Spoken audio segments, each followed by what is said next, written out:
আসসালামু আলাইকুম। আমাদের দিকে আম গাছগুলো নতুন সাজে সেজেছে, কারণ গাছে ময়ল হয়েছিল, ময়ল থেকে এখন গুটি হয়েছে, যার কারণে পুরান পাতাগুলো ঝরে পড়ে গেছে আর এখন নতুন পাতা বের হয়েছে, যার কারণে গাছগুলো খুবই রঙিন দেখাচ্ছে। সবগুলো নতুন পাতা ছাড়ছে আর আমের গুটি হয়েছে, আম তেমন খুব বড় হয় নাই, খুবই ছোট গুটি। এই গাছে পুরোটা হচ্ছে গুটি হয়েছে। গাছে যে পরিমাণ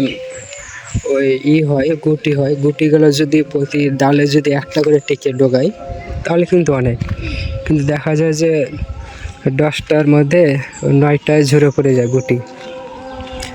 আর ফুল যখন হয়, যেটাকে মল বলা হয়, এটা গাছে যে পরিমাণ হয়, যদি আর 1% টিকতো মনে হয় না গাছ দাঁড়িয়ে থাকতে পারতো, এত হয়।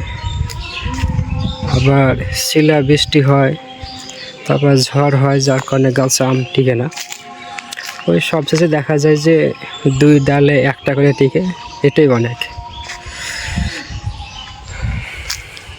এগুলো সব হচ্ছে ল্যাংড়া গাছ, সব নতুন পাতা ছাড়ছে আর পুরান পাতা সব ঝরে পড়ে গেছে। গাছগুলো নতুন সাজে সাজছে, অনেক সুন্দর, মানে গ্রিন হয়ে আছে, এক কথায় সবুজ প্রকৃতি, মানে খুবই ভালো লাগতেছে। আর আমাদের দিকে মানে যত দূর চোখ যায় শুধু আম বাগান আর আম বাগান। ঠিক কুরবানি ঈদের সময় ভালো লাগবে যখন গাছে আমগুলো বড় হবে। এখন তো গুটি হয়ে আছে ছোট, যখন বড় হবে তখন আরো সুন্দর লাগবে।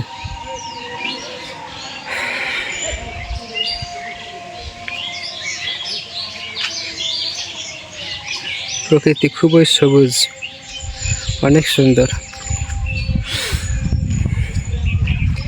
বিকেল বেলায় বা সকাল বেলায় আম বাগানে ঘুরতে খুবই ভালো লাগে, কারণ ঠান্ডা বাতাস।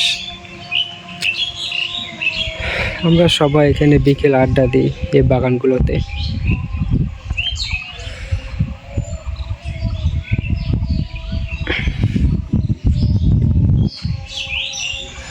গাছের ডাল সব কিছু সবুজ হয়ে গেছে, আর যেগুলো গাছে আম ধরছে ওগুলো গাছে পাতা এখনো আছে, ওগুলো সব ঝরে যাবে।